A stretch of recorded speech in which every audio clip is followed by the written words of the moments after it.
So I have actual breaking news, but what just happened was I was recording a video for the Gabby Petito case. As soon as I was done, I checked my phone and there was legitimate breaking news. And so I was like, well, shit, I just recorded. So what I decided to do was to record this, and I'm going to put this video before the video I just recorded. So just know when you get to that video was before this new information.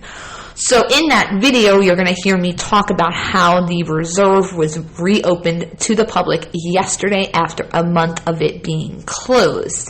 And I said to you a while back that the parents might not be allowed to search for Brian in the reserve on their own accord because oftentimes in cases, they don't allow parents to search areas that are dangerous. And clearly the Carlton Reserve can be very dangerous. I've seen it in other cases where they tell parents to not go searching. And of course, if it's close to the public and the parents are the public, they can't go search for their son. And if that's where they think their son is, then that's where they're going to want to search. They're not going to search other areas for no reason. And we know that Chris Laundrie on the 7th went to the reserve after the FBI asked him to come point out some of Brian's trails. That was roughly 2 weeks ago now. It doesn't even feel like it, but it did. So anyways, the breaking news is that the parents actually went out to the reserve this morning, the day after the reserve was open to the public, which I think says so much personally. That the second the park was open, they went in to find their son. So they went there, they had told the FBI of their plans to do this according to their lawyer, and the police ended up meeting them out there this morning at some point, and after a very brief search, we don't know if his parents or the FBI or police, but someone found articles that belong to Brian. Now this is a huge, massive development. It does not necessarily mean that Brian is deceased. It could mean that he left items behind. It could mean that he planted those items intentionally to throw people off. Of course, he could be deceased. That is totally possible. And if he did kill himself, he would be free food for many animals and reptiles. And we don't know what type of articles it was. It wasn't specified if it was clothing. If it's clothing, then of course you're going to want to look for, does there have any rips or tears or blood or stains or anything of that nature? If he was killed by the elements or by himself, you're going to see that in the clothing. Or if it was clothing, does it appear that he just took the clothing off? Is it all intact? Or is it other articles that belong to Brian? At this moment, we do not know. Many people are going to say that the parents went out there and planted these items because how all of a sudden did they find this?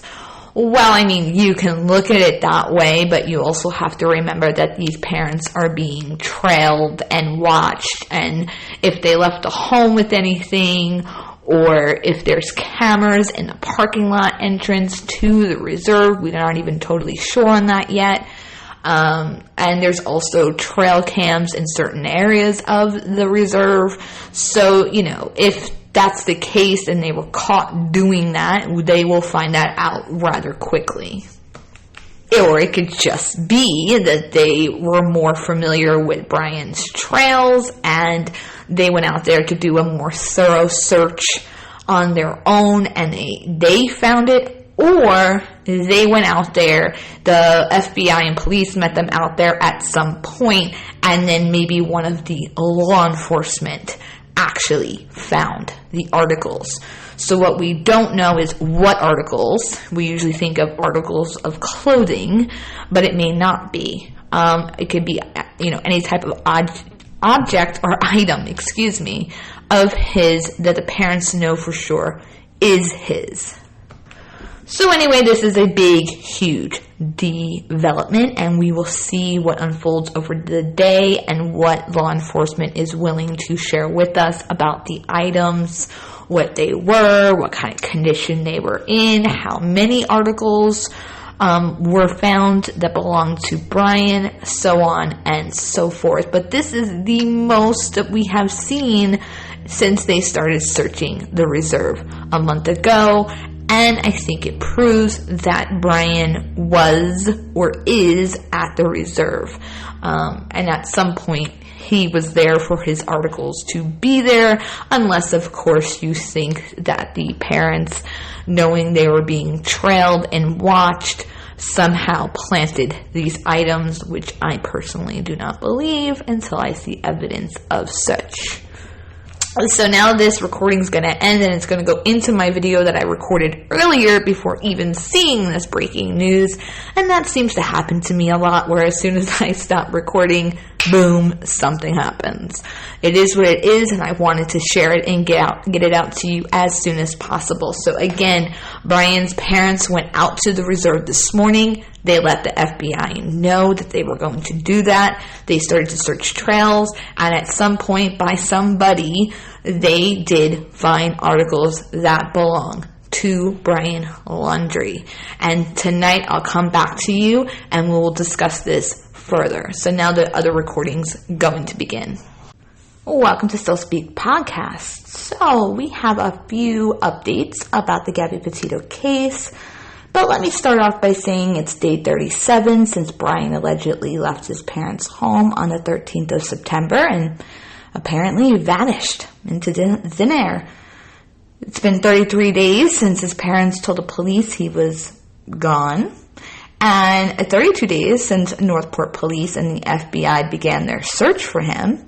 Today is 31 days since Gabby Petito's deceased body was found in Grand Teton National Park in Wyoming. Just so we're keeping track here, I'm really hoping a year from now I'm not saying it's day 391. Ugh, I really hope not.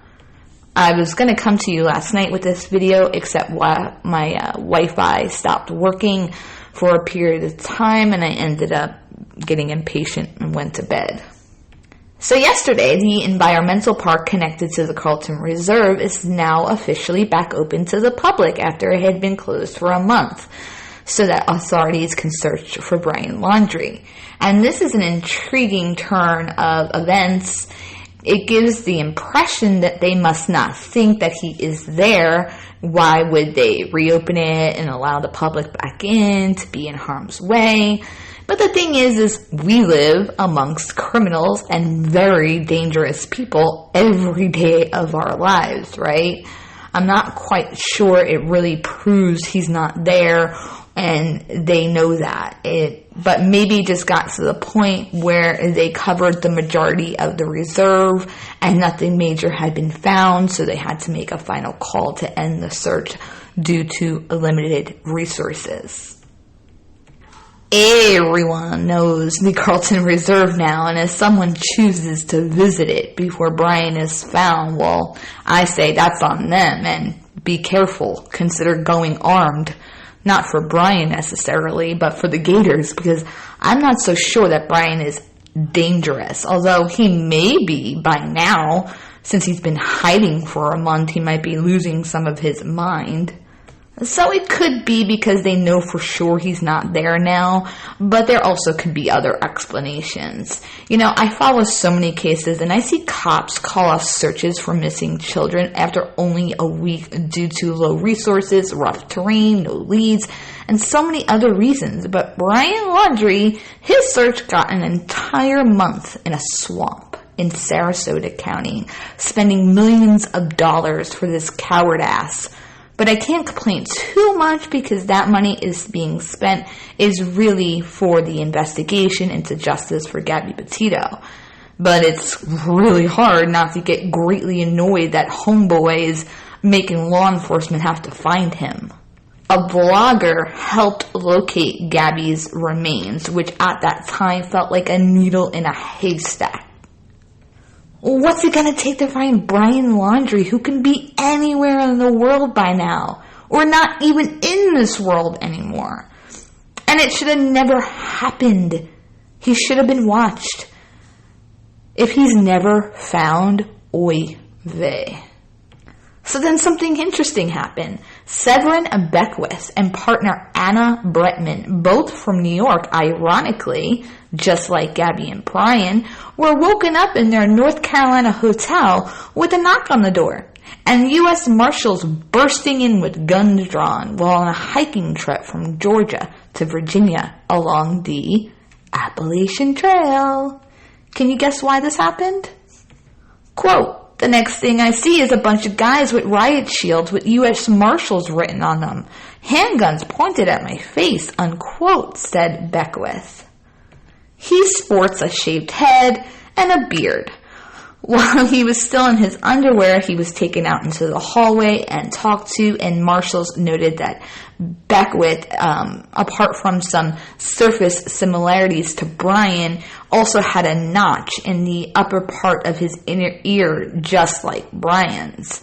He was released after he provided authorities with his ID, and he proved that he didn't have Laundrie's distinctive tattoos, and apparently his fingerprints were also taken, and before marshals left, they suggested that he shave his beard, and it made me laugh when I saw it, and it's making me laugh again, because I wish I could tell all bald men of the world to grow their hair out or get a toupee so they're not falsely assumed to be Brian Laundrie. I mean, I'm all for it. Let the officials come out and figure it out if it's Brian or not. Don't bring it to social media before authorities check into it. If you see somebody who looks like Brian, it's better to be safe than sorry, of course. But it's still funny that, like, you can't be a bald guy with a beard right now. You just can't be. And on the topic of tattoos, I kept thinking, the only thing that's going to get Brian is his tattoo. But then I was like, me. I mean, he can just conceal it, right? He can get really dark cover-up makeup and cover it. So then I looked it up, and I saw that they actually even have tattoo concealers at Walmart. Which he could have gotten. From James P. Stossel in the Marshal's Office of Public Affairs, quote, "The Marshal's Office often supports investigations conducted by our federal, state, local, and tribal partners. In this instance, the Graham County Sheriff's Office in North Carolina had received a tip that the fugitive Brian Laundrie had been sighted in their jurisdiction. Graham County asked the Marshal's Task Force to support them in making contact with that subject," unquote. So this is basically confirmation that this did happen. And it's not just some random dude on the internet claiming such. The good news is they're taking tips seriously, right? And also that people are clearly on the lookout for Brian. This led me to believe they maybe don't have any form of evidence or clue of Brian being deceased, or that they're not leaning that way. And maybe they are really as clueless as the rest of us on whether he is dead or alive. I still don't think he's dead, and I'm sticking to that for now. If you did not hear, last Friday, a woman had put up a sign at the memorial that is at the end of the Laundrie home lawn, saying, quote, "What if it was Cassie," unquote. Well, on Saturday, Chris Laundrie appeared out of the home to remove that sign specifically. A woman filed a lawsuit against him for removing the sign for $40. Which, I'm sorry, it's petty as all heck and does nothing to further the investigation, or it does not help to get them to talk. It doesn't help in any way, shape, or form. The motive behind suing him seems to be an attention-seeking behavior or a misguided attempt to get the parents to cave. And I think it's a prime example of the public not paying attention to any of the lines that should not be crossed. And that this has become more about the parents. Just like in the Summer Wells case, all attention was redirected to the parents, and people lost sight of what the story was initially about. One can think of him removing that sign and say, well, that shows it triggered him, so it worked. Well, Yeah, but you can also look at it and say he doesn't know anything and has done nothing, so it pissed him off that people were dragging his daughter into it. Yeah, they're allegedly not speaking with the daughter, but that's under advice from their lawyer. Doesn't mean they don't care about their daughter. And Roberta Laundrie left the home yesterday with Chris, her husband, to run errands for the first time in a long while. Since Roberta has emerged from the home, Chris is seen far more often than Roberta. They were gone for 4 hours. They stopped at Walmart, AT&T, the bank, and FedEx. And people think that they sent a box to Brian. So I have to ask, to where exactly? A P.O. box? You need 2 valid IDs, 1 photo ID and 1 non-photo ID to even get a P.O. box. And it must be current IDs. Were they sending it to the swamp? To another FedEx store? Well, they asked for ID too. Did Brian get a fake ID when he was home? And if so, where did he get it? Online? Because that requires a Google search, and the FBI already probably has results on that. Does he know, like, some random alley dude who gives out IDs? And again, in Stout case, the stepmom who was charged with the murder of little Gannon had actually used the site to find fake polygraph results and was caught red-handed. Now, Stephen Bertolino, who I'm going to call Stevie B, what an interesting dude. He said, quote, "They're being tortured in their own home by these protesters outside," unquote. And he's referring to, of course, 2 out of 3 of his clients, Chris and Roberta Laundrie. He said, quote, "They are being followed when performing basic tasks like food shopping. They are being harassed with lawsuits for a $40 sign that was more than likely on their property and should have been considered litter. And all of that is occurring when they have no idea whether their son is alive or not," unquote. And then he also said that Brian Laundrie's parents are hopeful their son will be located soon. Hate to say it, but I don't totally disagree with Stevie B.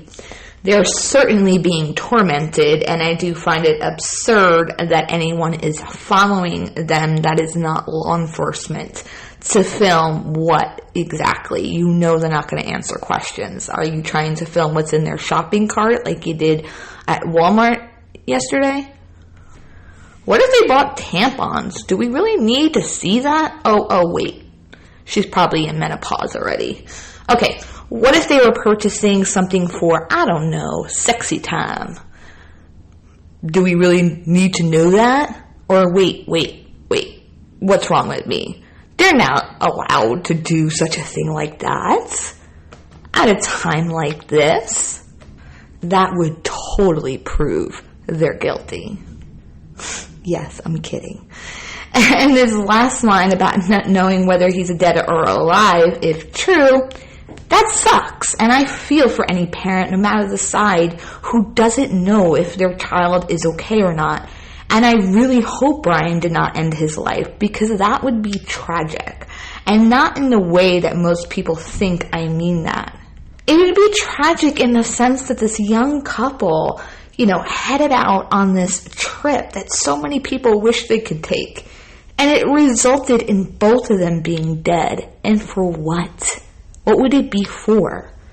Plus, of course, I want to see justice for Gabby's family, too.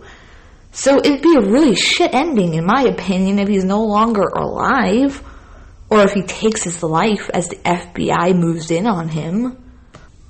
I didn't do a video Monday night because I was actually speaking with and catching up with someone I'm very close with. And it just so happens to be that she's the mother of someone who killed someone a while back. And her child is in prison currently. And as we were talking, Gabby's story came up and something came out of my mouth that I was like, oh, mental note to say this on my next video. In regards to whether the parents are helping him or not, I said to the person I was speaking with that even if, and I'm saying if, they offered to help him escape, meaning his parents. It says more about him than it does them. If he took their offer and allowed them to go through this and endure all this so he can get away with the murder if he killed Gabby, so that he can live the life of a nomad fugitive, it says way more about Brian than his parents. She was asking me questions about the case, and at one point I mentioned that Brian allegedly was bike riding with his mother after he had returned home, according to the neighbors, the Guthries. Which, when I said it out loud to her, I was like, wait a minute, hold up here. He could have had a bike this whole time. Why didn't I think about that until now? So then I got curious to explore other means of transportation. So when we hung up, I started to Google those electric scooters that major cities now have for people to use at small costs, to see if maybe he could have come across one of those at some point and used it and then abandoned it somewhere. But it doesn't seem that there are many places near to their area. I looked all the way up to Tampa area, and they don't have those quite yet. And I recalled there was a video, I believe on TikTok, of Gabby riding one of those electric scooters through a city, which is what really sparked me to check into that. Then I thought of a period of time a few years ago when my husband's car had broken down, and at the time we just didn't have the funds to get it fixed. It was really expensive, so he decided to ride a bike, a cheap-ass 12-speed bike from Wally World, and ride it 9 miles to work and 9 miles home every day. Now, don't think I'm a jerk, but at the time, I had several kids and one was an infant, so it was a lot for me to take him to and from work, and he decided he wanted to ride a bike to work and from work to alleviate, me having to do that. Anyways, the tires on this bike wore down fast. The brakes needed WD-40 almost daily, if not every other day. There was definitely wear and tear, and he broke a tire a time or two. So if Brian used a bike, he would experience wear and tear and would need supplies to fix it.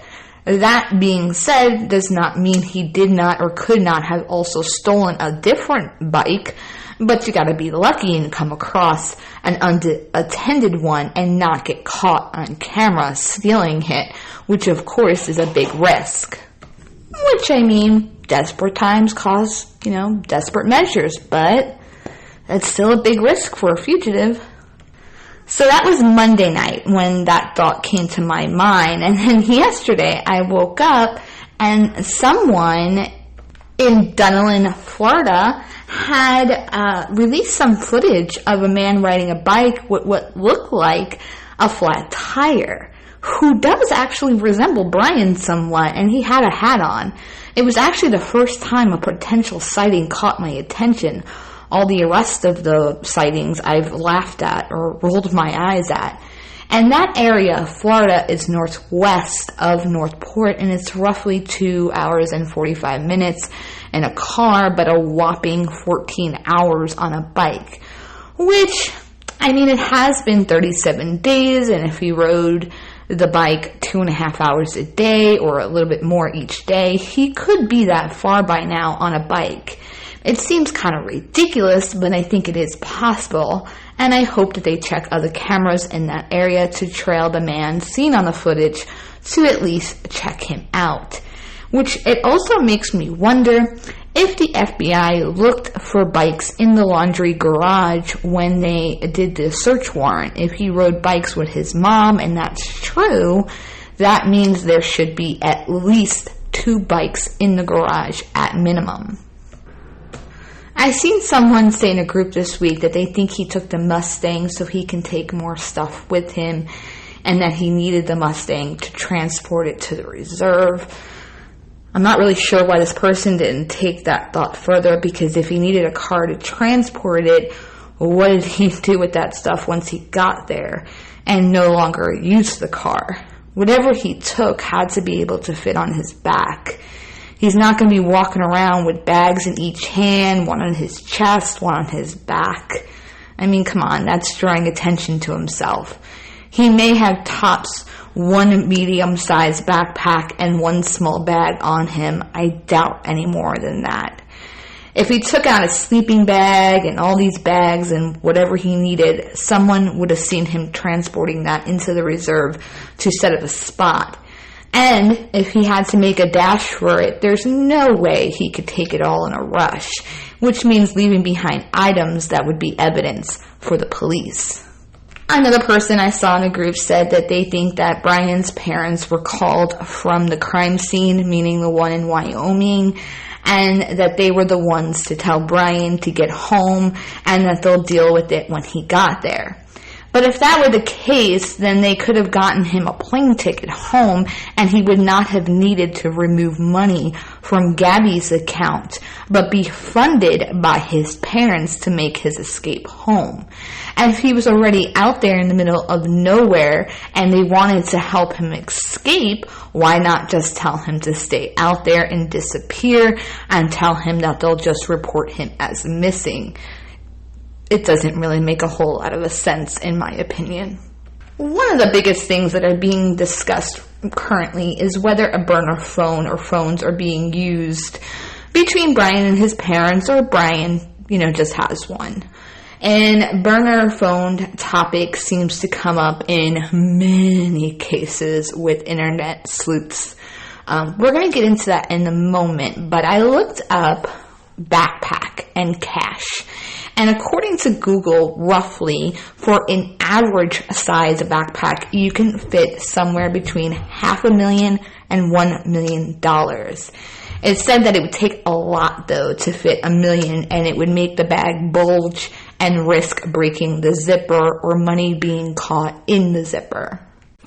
Also, depending on the backpack, and if you're outside, you're risking that money getting wet. Because some backpacks, the water, if you walk in the rain with it, everything inside gets wet. It just depends on the quality of the bag. Oh, had to pause there for a second, my kiddos. Anyways, and so we see Brian's backpack in the body cam footage. If he took that same one, it's not an average size backpack. It also seemed to be really lightweight. So I would go with way less could be squeezed inside of it. But then, even if he does that, he has no room for anything else and to be on the run for a while. And he's going to need a good deal of stuff to last until he can get to a shop to resupply. But if he did withdraw excessive money from his parents' account, or they did that for him, it's traceable.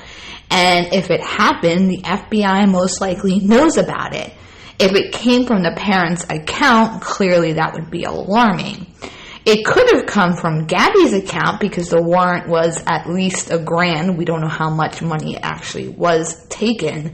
But that would mean that he planned his escape before even coming back, because the charges were from the 30th, 31st, and the 1st. So then you have to wonder, why come back at all then? Just take the money from there and disappear. And $20,000 in cash would actually buy him a great period of time if all he really needed was at some time to get more food and a few other supplies.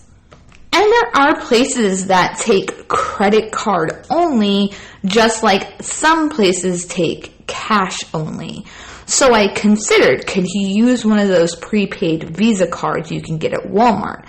Which is plausible, but he could have gotten that. But I like to think that the FBI has checked surveillance for all the local stores in Northport, Walmart, Family Dollar, Dollar General, things like that, where he can buy supplies for any sightings of Brian between September 1st and the 13th, or even the 11th on that first contact. Plus, if you used a debit card to buy it, that's also traceable. If you purchased it online or ordered it through a landline, again, traceable. So I was out with my mom on Saturday and we had this conversation about Uber, and she thought that Uber didn't take cash. And I was like, I don't know, I could have sworn they do. And she thought it was only cash for tips if you wanted to do that, but through the app, it's credit card. So I looked it up, and according to the site, you can pay cash. Before requesting a ride, you go to the payment section in the app and you select cash. Easy peasy.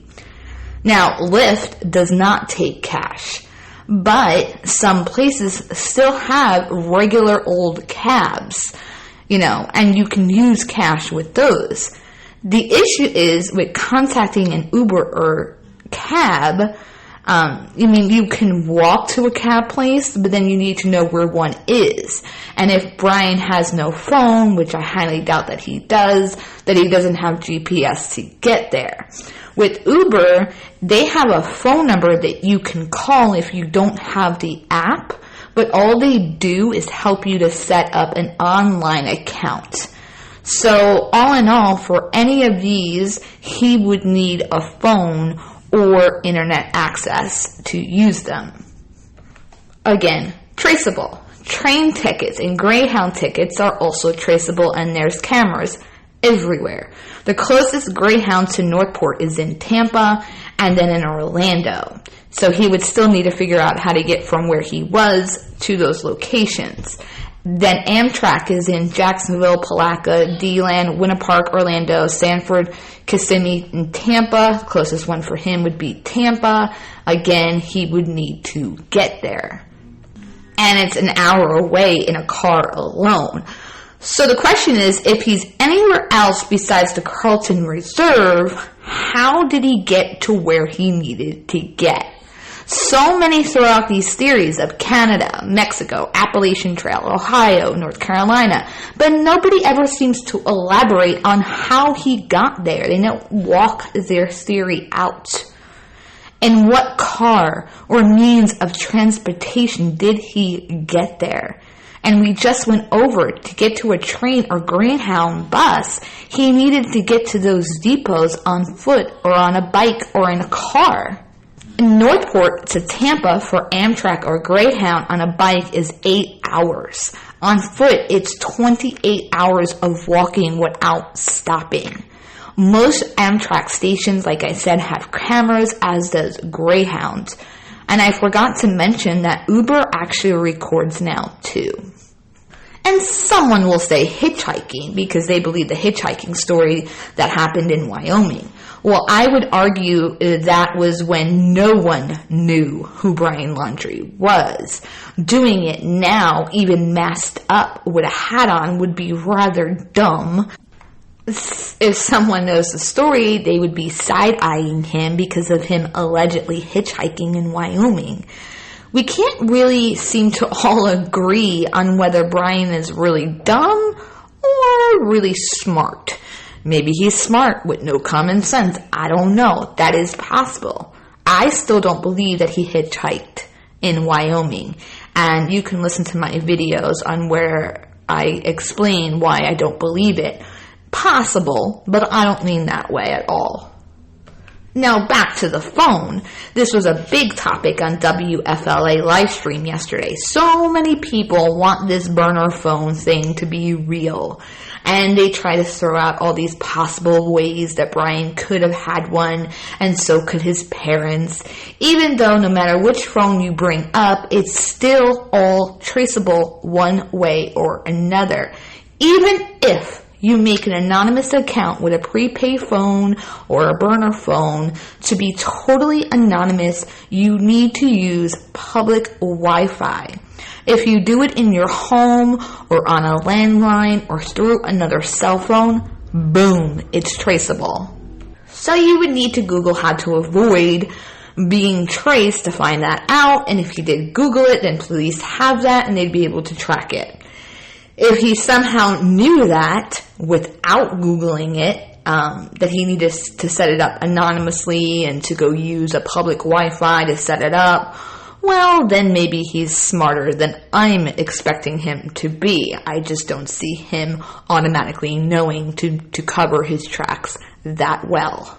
And the ones who think the parents are communicating with him through a burner phone as well, I have to ask, where was the burner phone during the home search warrant.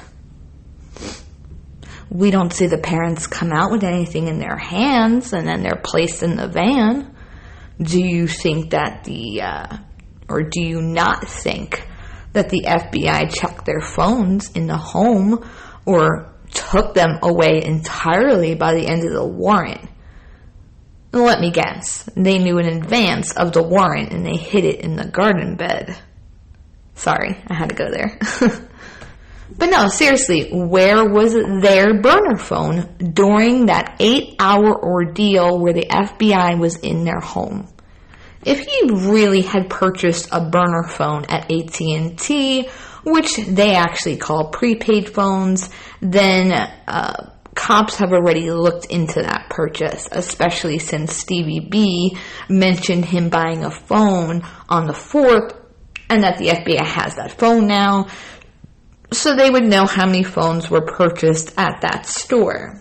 With the new developments of the parents visiting AT&T yesterday, it makes me wonder if they've gone to AT&T once after the search warrant and gotten new phones since police took theirs. That is actually rather common in cases. In Summer Wells' case, that's the one that comes to my mind immediately, they took the parents' phones and even the boy Hunter, who was with Summer, her mother, and grandmother earlier in the day, and they all had to get new phones. I doubt they really waited this long to get a new phone. It's been a month since the warrant was executed on the 20th of September, but maybe they were having issues with their new phones, or maybe their numbers got leaked out and they were looking to get it changed. Who knows?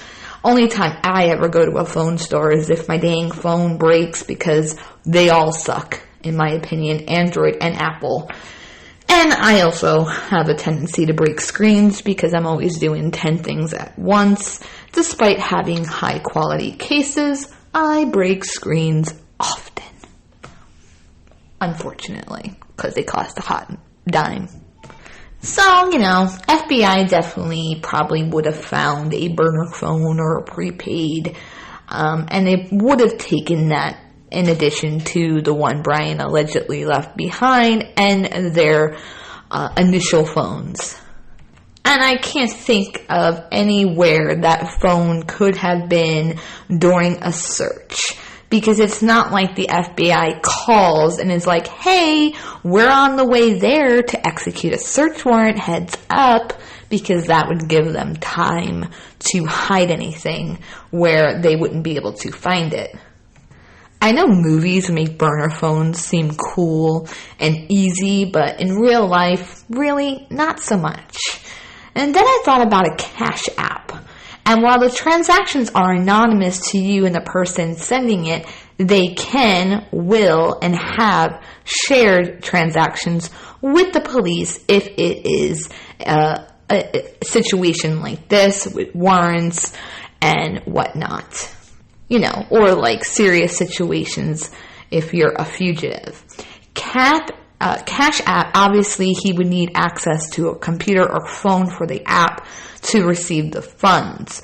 Venmo also takes inquiries from the law enforcement departments and will disclose the same. So does PayPal. So that is 2 more things that would require a phone or a computer, and of course Wi-Fi access, and all of them will share information with the police. That weird buzz noise was this little tiny fly, like right on the mic. And his parents aren't leaving the home often, and when they do, they're being followed, so anywhere they go is going to be told to investigators if they themselves are not telling them, and they'll look into see what they did at those places that they visited. So, going to where Brian is, or going to his next location to store supplies for him, or to meet up with him, or if they're buying anything that is clearly for him, not them, is just not going to happen. Not now anyways. If they're involved, of course. Not while they're being watched every second of the day. But on the phone thing, any type of phone they might have had, the FBI probably has now, And, I do think that it would be something that they would have taken when the warrant was issued. And if they are involved, would have resulted in their arrest already, because of course you're going to be like, why do you have a burner phone? So how could they currently be helping? And that's a genuine question. Or do you think that they initially helped and then that was that? Like they helped him leave and then that was it. If that's what you think, then technically they don't know where he is now, but may have known before. So all this protesting and demanding of them to give him up would not even be possible if they don't know where he is now. I personally keep going back to, how do we know what was said, to the FBI during those 8 hours that they were in their home? We don't. I mean, hopefully one day we'll see that information and possibly an arrest affidavit filed against Brian, or during his trial, if that day ever comes. That would be really enlightening. What was discussed? 8 hours is a whole workday that these people were in their home. What was discussed? We have no idea. That might have been the point, which was the day after Gabby was found deceased, that they started to cooperate, but we were never told that they were cooperating because they don't have to tell us that. So anyway, if Brian is alive, I ask again, how is he commuting? Any plane ticket out of the country or to another state would be known by now. So, I'm not buying it. I think he's close to home, somewhere familiar and where he knows he can get supplies. I don't necessarily mean Northport area, but close. Like, I live in one area, but I travel a town or two over for some stores frequently, and I also go to my mom's area of town, which is 30 minutes away, and so I'm familiar with that area and the stores. So I would say, somewhere between Northport and Tampa area, somewhat like that, in between, like Fort DeSoto area. I think the Appalachian Trail would be an absolutely great place to hide, but how did he get there? It's not like a hop, skip, and a jump away. Remember, Brian's van was caught on camera, arriving back at 10:26 a.m., so if his parents drove him anywhere out of the area between, let's say, the 8th after the camping trip until the 13th with either the truck or the Mustang or him hiding in the camper, they could be tracked and found, out where they went. It would take some time to do that and, track them, but it is possible to do. The FBI has all sorts of resources, and by now, they likely would have that information, and we would be seeing an arrest of the parents. And as far as Fort DeSoto, which I want to visit now because holy heck is it gorgeous, but if they left him there, where is he now, and how did he get to a new location? Now, Sarasota County public buses have cameras. I checked into it. So does Pinellas County buses, which is where Fort DeSoto is. So basically, it boils down to those who think the parents are involved or they believe they helped him leave the area. Cool. That's your opinion. But give me your argument in the comments and elaborate. Elaborate on how. How did he get where you think he is? How is he communicating? Or if you think that his parents are involved, how do you think they are communicating? I think it's totally fine to have an opinion or to think or say that he's on the Appalachian Trail, but I want to hear a more elaborate theory with details. And do so respectfully. I'm not attacking your opinion.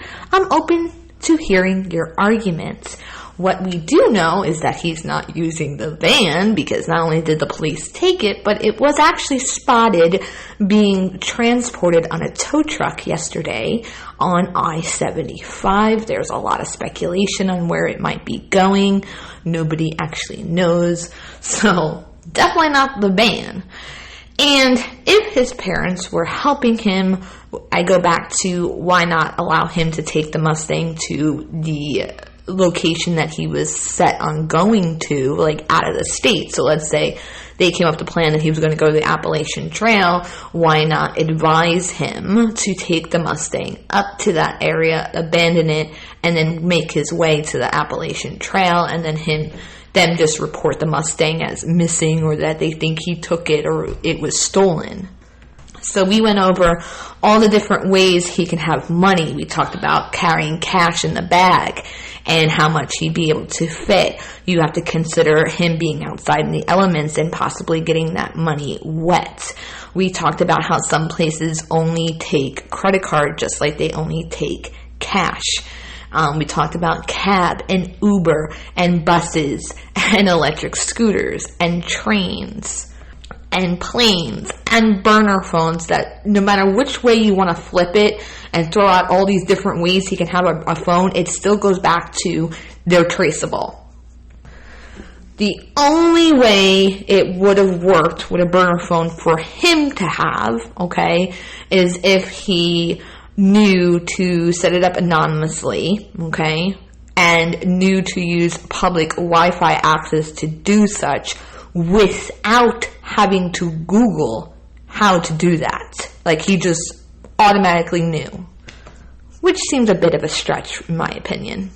As far as his parents having a burner phone, again, 8 hours in their home. If they had a burner phone, the FBI would have known and would have found it and taken it.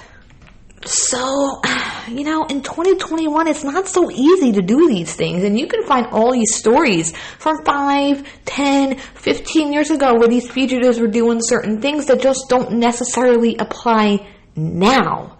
Or those particular fugitives had an extensive period of time to prepare prior to taking off, or they had prior experience going on the run, and from that experience learned what to do and what not to do.